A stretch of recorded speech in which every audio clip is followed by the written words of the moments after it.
Pasyantu Devata Saddhammang Muni Rajasa Sunantu Saka Mokhadang Dhamma Sawana Kalo Ayang Badanda Dhamma Sawana Kalo Ayang Badanda Dhamma Sawana Kalo Ayang Badanda Namo tassa bhagavato arahato samma sambuddhassa Namo tassa bhagavato arahato samma sambuddhassa Namo tassa bhagavato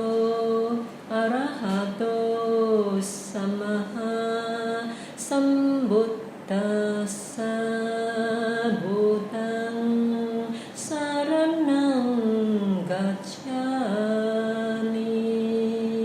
Dhammang saranang gacchami Sanghang saranang gacchami Dutiyampi Buddhang saranang gacchami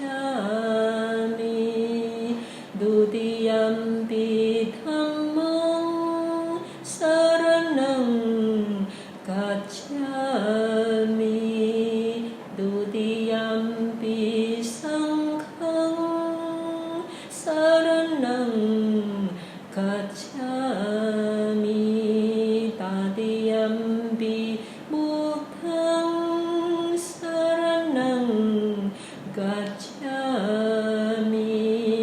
Tadiyampi Dhammang saranang gacchami Tadiyampi Sanghang saranang gacchami.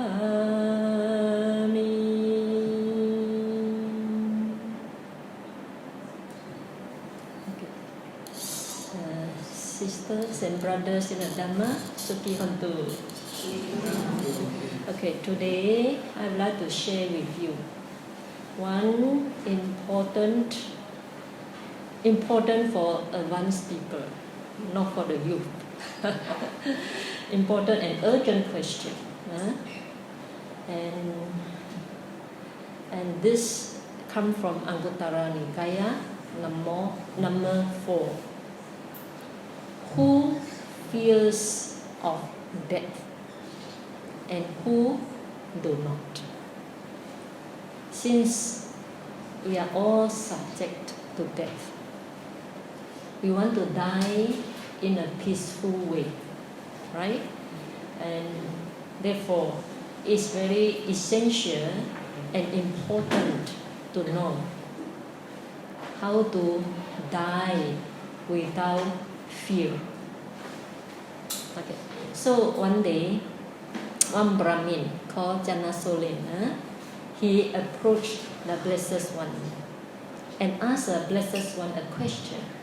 He said that all beings are subject to death. I do not see anyone who is subject to death is not afraid of death. Just like we afraid of death. And Buddha said that, yes, we all are subject to death. There are people who subject to death are afraid of death. And yet, there are people who subject to death are not afraid of death. So what we are more concerned is how not to afraid of death. So Buddha first said that there are 4 persons who are subject to death, afraid of death. The first type of person is who has strong attachment who has strong desire to sensuality or sensual desire. And as we know, sensual desire is beautiful things.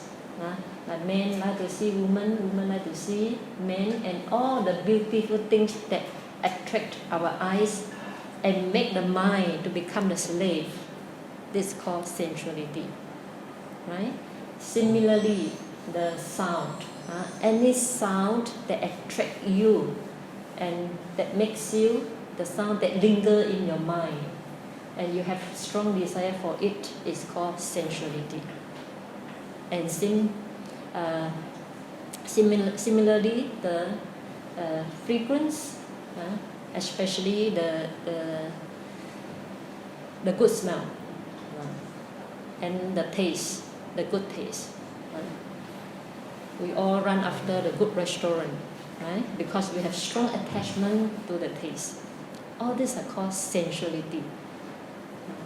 And the bodily touch, or the tangible, that cause, when you touch it, it causes very smooth or pleasant feeling to you. Or the opposite touch, or the touch of parent to the children, and so on. That any touch that causes you pleasant feeling, and from that pleasant feeling, it triggers attachment. That's called sensuality. And also mental. Mentally, we have a lot of fantasy, a lot of planning. And mentally, we have a lot of attachment to our achievement, right? For a successful businessman, he may have a strong attachment to his achievement, to his career, to his reputation, to his fame, to his status, and to his property, to his children, and so on. So whatever sense objects that you are strongly attached to or have strong desire and craving to it is called sensuality.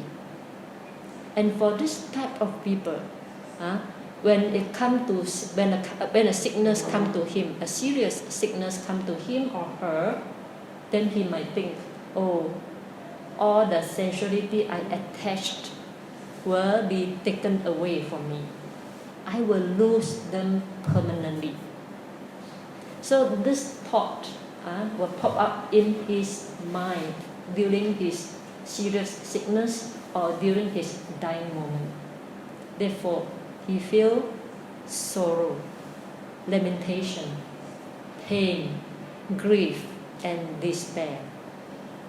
So for this type of person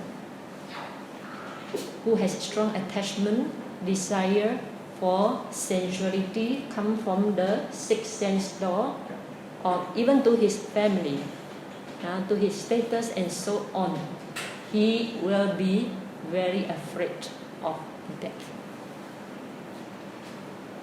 Therefore, for this first person, we check ourselves.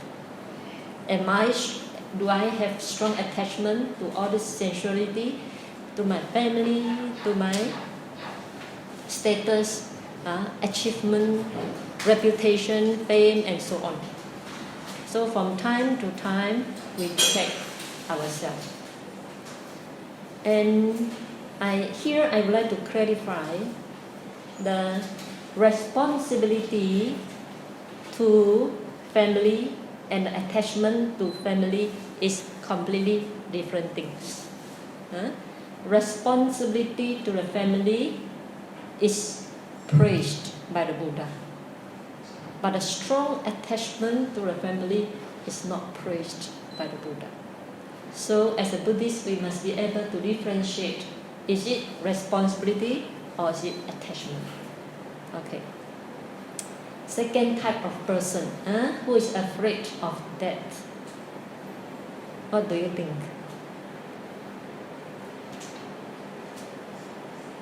What do you think?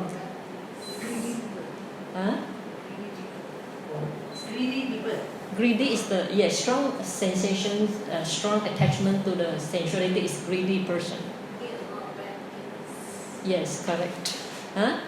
Buddha said the second type of person who is afraid of death is those who have done lots of akusala, or unwholesome deeds. For those who have done a lot of unwholesome deeds, very afraid of death. When I ask this question to my family members, I ask them, what do you think? Who are those who are afraid of death? And all my family members say that Najib.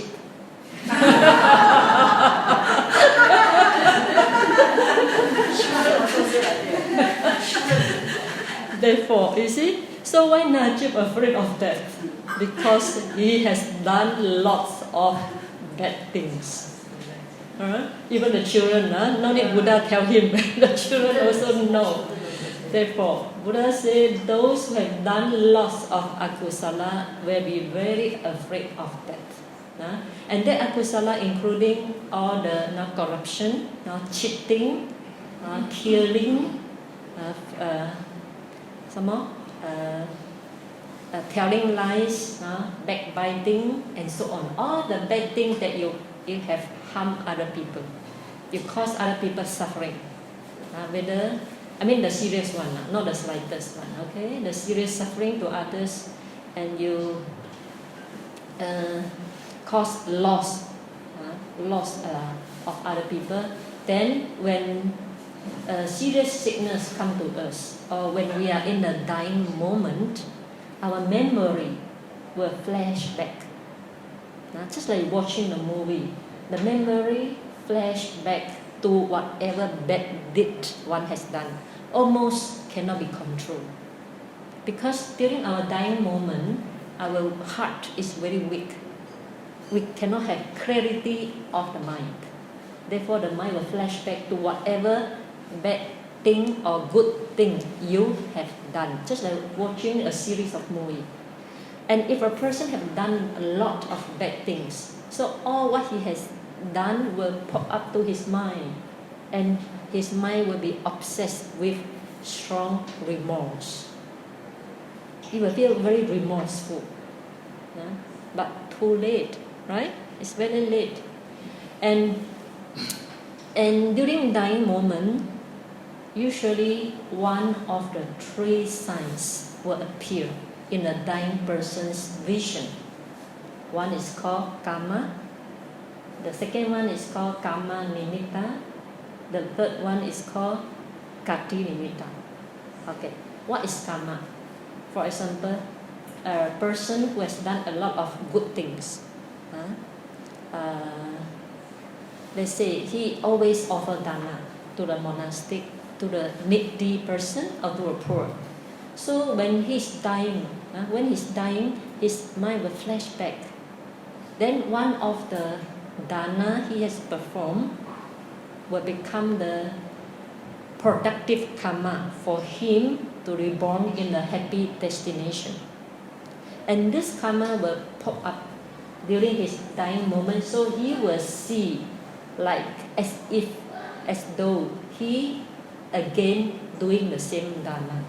He will see himself like offering things to the poor, to the monastic, or to any person who need to be helped.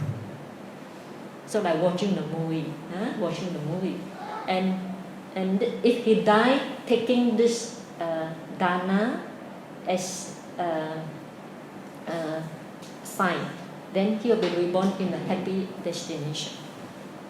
This is called karma. And what is karma nimitta?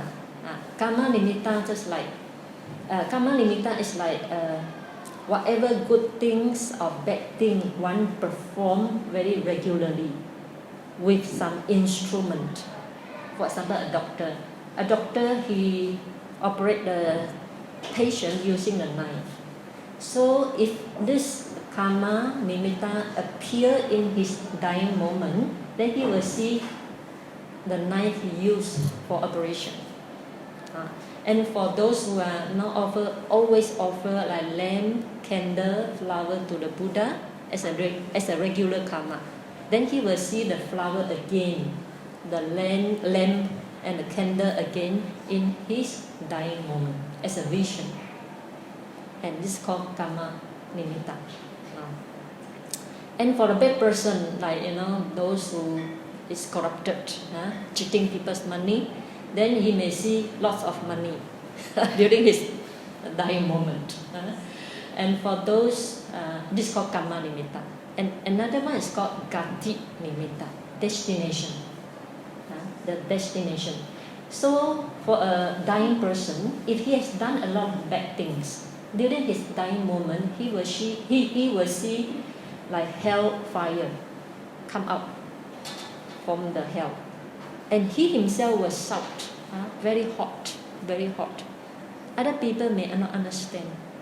So if you are the one who served him, then if you listen that very hot, you may go on and switch on. You may go and switch on the aircon. You think that you thought he is feeling physical hot, not so, because he is seeing the fire from the hell. This is called gati nimitta. And for a meditator, if he has very good concentration, during his dying moment, he can use his concentration. He can use his meditation subject to focus on his mind, because during dying moment the mind is very restless, very weak, almost cannot be controlled. The only thing you can control your mind is focus on the breath, or other type of meditation, or you can contemplate the feeling, physical unpleasant feeling. You can contemplate physical unpleasant feeling as impermanent. Then so that your mind will not attach to that pain or unpleasant feeling. Right? There are many different meditation subjects you can use to save your last moment of dying. Okay? So when I was in Australia, I gave a talk about this, the vision one will see during dying moment. And one of the students reported to me. She told me that her husband has cancer, but during his dying moment, he rejected morphine, because he was a meditator. He don't want the morphine make her mind weak. Therefore, he rejected the morphine and he used his concentration or vipassana and samadhi. Then, before death approaching, before death comes, he kept on saying, very bright, very bright, very bright. And his ignorant wife quickly go and switch off the light. But when she switched off the light, the husband still say, very bright, and later on he passed away. But this puzzled her for a long time, because she cannot understand why her dying husband keep on saying very bright. Until when I went there, I talked about this topic. During dying moment, what will one see? This topic. And suddenly the knowledge come to her. Then she asked me, why her husband say very bright. I guess, according to my knowledge, I guess because the heavenly beings come to receive him. The heavenly being is very bright, right? So when in the sutta we always say that when a heavenly being come to the monastery become very bright, shining, because heavenly beings, Deva, are very bright in nature. So I guess he saw the heavenly beings come to receive him to go to the heaven. Therefore he said very bright. But for the dying person, he will see hell. And he will see hell, then he will scream or shouted. And this type of person, sure he will be afraid of death, because even before dying he already see the destination. And when I talk the same topic to my American student in America, one of my student, American, British, he told me that now I understand why my mother, during her dying moment, my mother said one thing that puzzled him for 20 years. My mother said that the God did not forgive me. Then his mother died. And he told me, this British man told me that my mom is very devoted Christian, very faithful and devoted Christian. How come during her dying moment, she just said that the God did not forgive me? He also can understand why his mom said that type of words. Not until he came to my talk and listened to this type of topic, then he started to understand. He told me that my mom must have seen the hell fire, because according to Christian, when you die, there are only two destinations: heaven or hell. Not like Buddhists can become animal, human again. No. So Christian only have two destinations. And since his mom said the God did not forgive me, what does it mean? It means that the God sent me to hell. That's why the God did not forgive me. So such thing also happened to the Christian. So it's not limited to the Buddhist, because it's a law of nature. It's not only happen to the Buddhist. It's a law of nature. Whether you are Islam, you are Christian, the law will operate according to its nature. So for a person who have done lots of bad deeds, when his mind flashed back, and one of the unwholesome akusala karma ripened and manifested as vision. This vision can be karma, can be karma nimitta, can be gati nimitta, destination. And this person will react to that vision very strongly. And only this person will see the vision. Other people will not see the vision, because this vision is produced by his own personal karma. So for this type of person, he will be very, very afraid. Whether when he is alive, whether he believes in next destination or not, he will see the vision. So when the vision appears at that moment, even though previously he may not believe in next life, because some people have annihilation view, right? He believes that after that nothing happened. So when this type of person, when he see this destination, he will believe. He will be full of fear because he knows he's going to take rebirth in unhappy destination. Okay, but for those who has done lots of good karma, especially for like us Buddhists, we have done a lot of dana. We have done a lot. We keep precepts. We listen to the Dhamma, we develop our Metta, we develop our compassion. So we have done a lot of charity and good deeds. So when that occurs, we don't have so much fear like those who have done lots of unskillful deeds. Therefore, as a Buddhist, please be confident in your good deeds and rejoice in your good deeds, because all the good deeds you have done will bring you to the good destination. So if you have confidence over all your good deeds you have performed, you should not afraid of death. Okay? And for a third person, whom do you think afraid of death? Third type of person. did not practice during like now. Yes. Okay. This is the fourth type of person. Let us say the third type of person. The third type of person afraid of death is those who have strong attachment to his or her body. If you have very strong attachment to your own body, when the sickness, serious sickness or cancer, or any serious sickness come to you, then you will think, oh, when I die, my body will be taken away.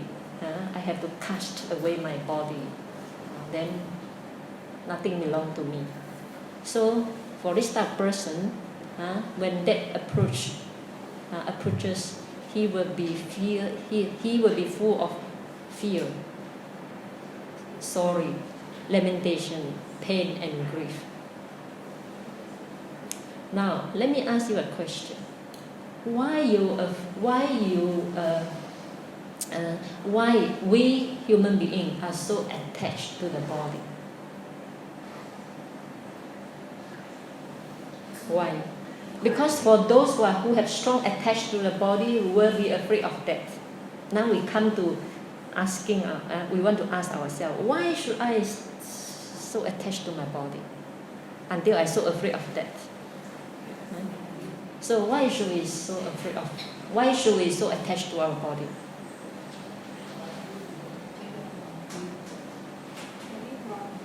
What type of wrong view? The body is us. Correct. Yes. Because we have ignorance. We have ignorance because we do not see the body as it actually is. We do not see the reality of the body. What is this body? What is the body? Body is only conventional truth. Body is only conventional truth. But since we are the Buddhists, we must understand there are two types of truth. One is conventional truth. Another one is ultimate truth. So body, when we talk about body, is only conventional truth. But as the Buddhist, if your knowledge remains stay on the conventional truth, you will never be able to break through the Dhamma. You must go beyond the conventional truth and reach ultimate truth. So ultimately, what's the body? Yes, 4 elements. 4 elements. What are the 4? Earth element, water element, fire element, and wind element. This is the body. So what's the earth element? Buddha said, whatever in the body you can feel hard or rough is called earth element. So when you touch your body, whatever part of the body you feel hardness or roughness or softness is called earth element. So what are they? Skeleton, bone, hair, skin, muscle, sinew, even all in the organ inside, heart, lung, kidney, spleen, all have softness, have hardness, have roughness as earth element. And what's water element?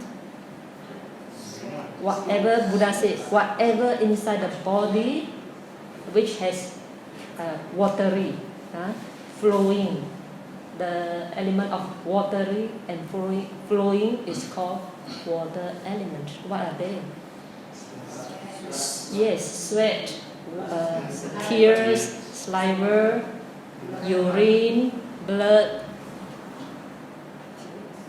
and bile, and so on. Okay. Then the third, fire element. Whatever you feel, whatever in the body feels hot and cold is called fire element. Our digestive fire, right? Inside stomach, this called fire element that digests your food, that digests what you chew, what you drank. It's called fire element. And the bodily temperature, 37 degree, bodily temperature is fire element. Without fire element, the body will be like a corpse, cannot survive. Okay? And your fever sometimes is also called excessive fire element, right? And the last one, wind element. Yeah? Whatever cause motion in the body, like upward wind, belching, downward wind, and the wind that course through the limbs that cause your movement, and all these are called wind element. So if you analyze this body by way of 4 elements, and these 4 elements, it keep on arising and passing away, arising and passing away. For example, your bodily, the fire element, sometimes lacking fire, so cause indigestion, right? Sometimes your body becomes stiff, become very difficult to move. And sometimes too much fire element cause your hair turn to white, turn to gray, your skin turn to wrinkle, and so on. Sometimes too much water element cause diarrhea. Too much fire element cause fever. So these 4 elements in the body keep on changing. Why? Why they keep on changing? Nothing happens without cause and condition. So why the 4 elements in the body keep on changing? Simply because the condition change. So what are the conditions that cause the 4 elements in the body keep changing?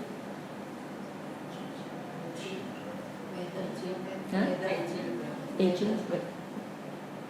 Okay, first weather.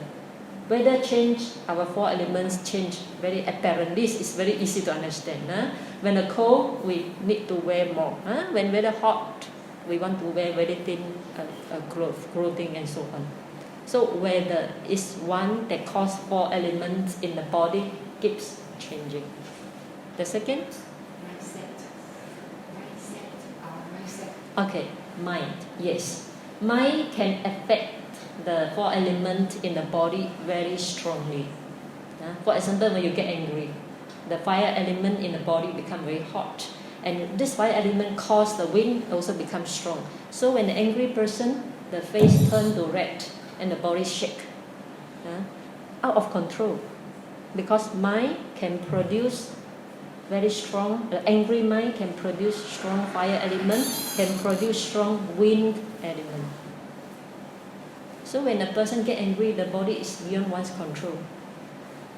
The 4 elements beyond one's control. Okay, this is the second reason. What is the third reason? Yes, food, nutriment. Whatever. For example, you take spicy food. When you take spicy food, the element in the body change. The body become hot very easily, right?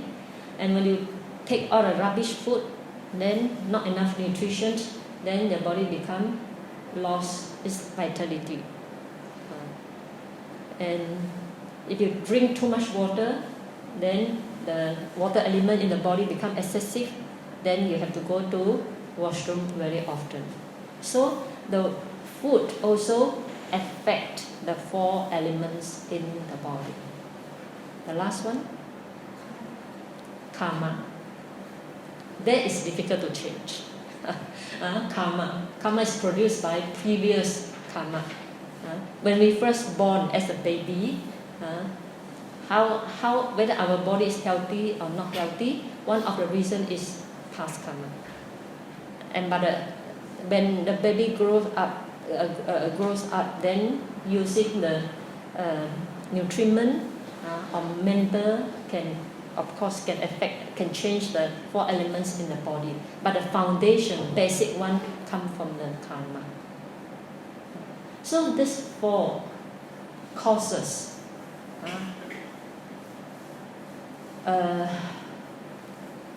affect the 4 elements in the body. Therefore, the 4 elements in the body keep on changing, from morning to afternoon, from afternoon to night. If more precisely, every moment, every second, every minute, the 4 elements in the body are changing all the times. Can you say these 4 elements belong to you? Yes or no? No. Since they do not belong to me, so when death comes, the 4 elements break up. This is the nature. Because they do not belong to you at all. Now we are afraid of death simply because we have misunderstanding. We thought these 4 elements belong to this body. Conventional truth, we call it body, belong to us. So we can control it. But in fact, if you can see things as they really are, then you understand these 4 elements. From the first moment I wake up until the night is undergo dying and rebirth. The 4 elements in the body, die and alive and death, alive and death, all the times. To say death is only conventionally death only. And when death comes, you just throw the old body and take up the new one. Isn't that better? Now the body follow us for 60 years, 70 years, just like an old car, cannot move already. Cannot move. Even you move very slowly, 老爷车, move very slowly. Now when the death comes, we throw away this worn out body to take up the new one, new skin, young, everything young, new. Isn't that better? Isn't that good? Right? If you can think in this way, you are not afraid of death. In fact, you want to separate death. Right? Just like Chinese philosopher 庄子庄子, when his wife died, he beat the gong, celebrate his wife dying. We should behave like that. We are the Buddhists. We understand what is conventional death, what is ultimate death. We understand dying doesn't mean the end of everything. Dying is a new of everything. Everything becomes new. But make sure that you have good destination, of course. If you don't have a good destination, of course, we are afraid of death. But if we have confidence, we have done lots of wholesome karma, kusala karma, why should we be afraid of death? And that help me to have new body, new life. Isn't that better? Right? This is called yoniso manasikara, wise attention. Okay? Therefore, if you can understand what is the body, body is only conventional truth. That is a changing of the new body only. You just discard the old one. Take the new one. So we should celebrate the death. Okay? I remember when my father died, just 100 days ago, and I gave a talk to my family members, right? And when give talk, you have to make jokes, right? Otherwise, people fall asleep. So I keep on making jokes with them, and everybody laugh, And finally, my sister said, "Shh, not laugh so much. People are looking at us because the coffin is next to us, right? So in Chinese culture, we should cry, to show that we are 孝顺的儿子. This we cry for other people to see, okay, But when I give a talk, I make everybody laugh, so everybody live very happily. But other people cannot understand why this group of people, why they do not cry, and the coffin still next to them, and they laugh like anything, right? We celebrate the old body, 80 years old already, full of sickness. Now he discards his old body and take a new rebirth, so we celebrate the death.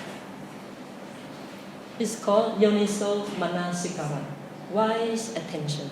Okay, so do not be afraid of death. Okay, the fourth category of people who is afraid of death, as you said, a person who has not, who still have doubt, who still confused in regard with true Dhamma. And this type of person, when the serious sickness come to him, he may feel very confused.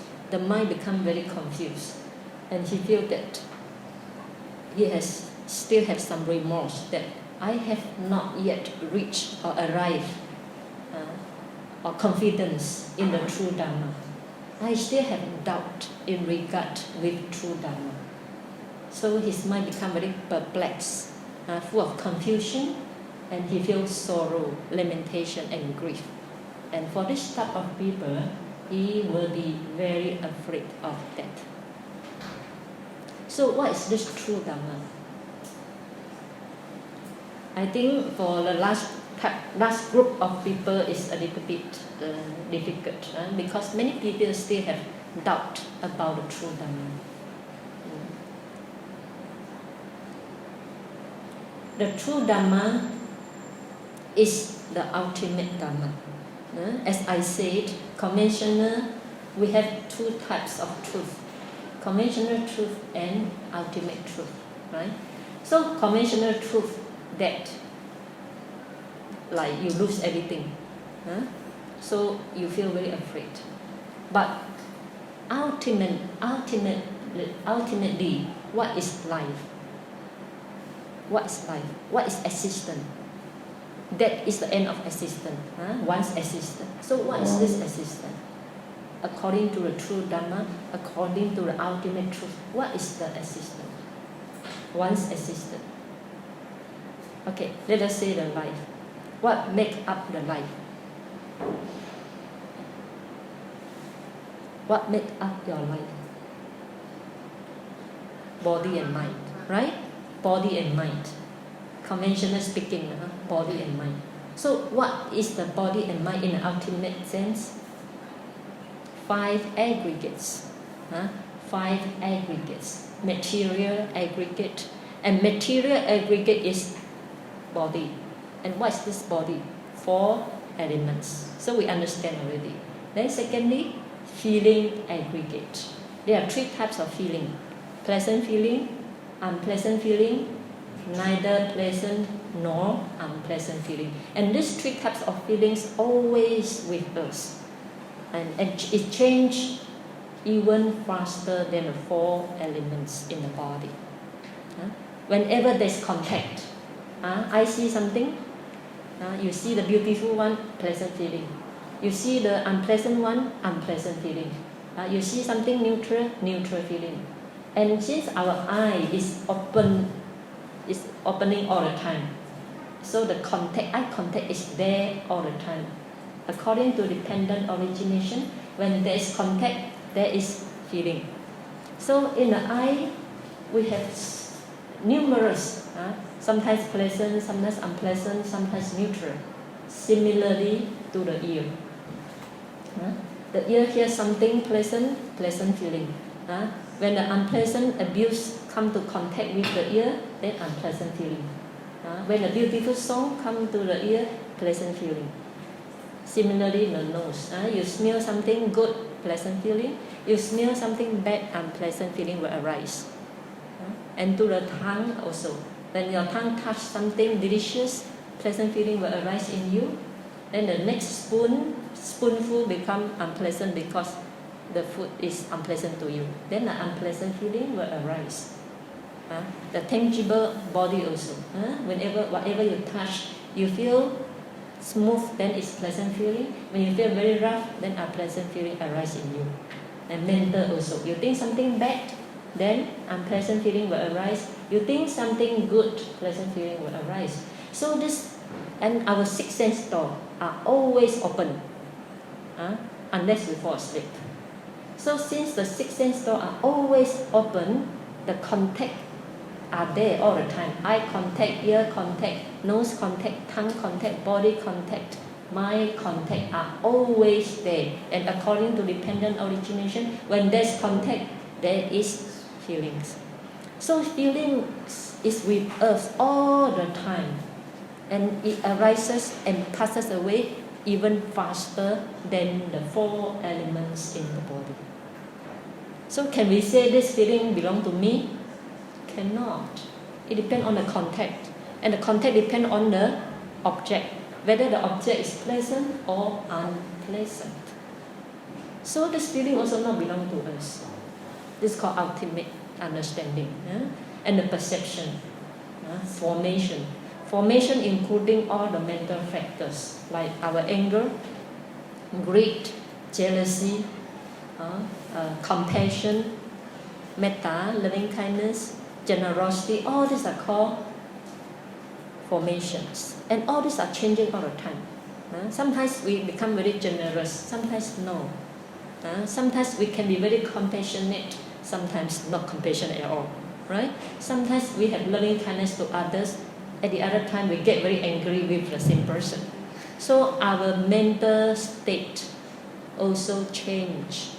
Our mental state also change according to causes and conditions. Therefore, all this mental state, whether it's anger, loving kindness, jealousy, compassion, even our mindfulness, concentration, greed, and so on, are not belong to us.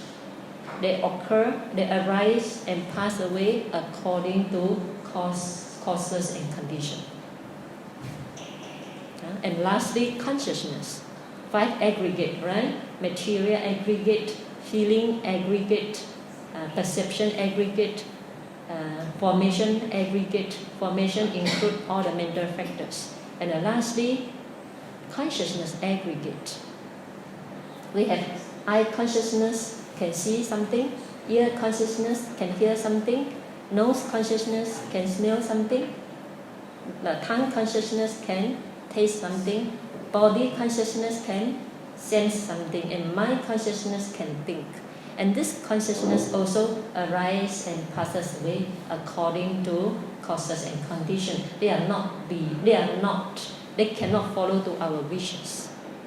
Therefore, this life, existence, mind and body are called 5 aggregate in the ultimate sense. And these 5 aggregate are not governed. It's beyond our control. Therefore, it's called anatta. And they arise and pass away. They arise and pass away according to cause and condition. Therefore, they are called anatta. So if you understand, if your understanding to this existence or life and body according to ultimate sense and really see it through your vipassana meditation, then you have arrived the true Dhamma. So when that comes, you understand. And these 5 aggregates are arising and passing every moment, not only that moment. Even in your daily life, 5 aggregates arising and passing away at every moment, not only that. So you already understand. And when the death really occur, that really happen, you already understand. That type of death is only conventionally death. It's not an ultimate death. So you can accept it without confusion. You accept it with clear knowledge, with clear understanding. So for this type of people, they were not afraid of death. Okay? So let us repeat. What are the 4 types of person afraid of death? First, who have strong attachment to sensuality. Second type, who have done lots of unwholesome deeds. Third type, who have strong attachment to the body. The 4th type, who have doubt and confusion about the true Dhamma. So you can check yourself. Huh? You can check yourself. If you are out of this 4 type of group, then we should celebrate death. Huh? Just like I celebrate my father's death, like that. Huh? And what are the 4 type of person who are not afraid of death? Just opposite. Huh? Just opposite. So, who is the first type of person not afraid of death? Who has no attachment to the sensuality. Second type, who has done lots of good deeds, kusala karma. Third type, who has no attachment to the body, by understand 4 elements. The body is made up by 4 elements and they undergo arising and passing away every moment. And the 4th type, who has arrived the true Dhamma, that the existence, one's existence is composed by 5 aggregates. And these 5 aggregates are produced by cause and condition, and they are also it's the process, it's a constant process of arising and passing away of this 5 aggregates. Not the death. Not only when death comes, it passes away. No, even in while we are alive, these 5 aggregates is constantly undergo the process of arising and ceasing. This one can see through vipassana meditation. Not by theory, but through vipassana meditation. So I wish all of you be the 4 types of person who do not afraid of death. Okay? Okay, any question?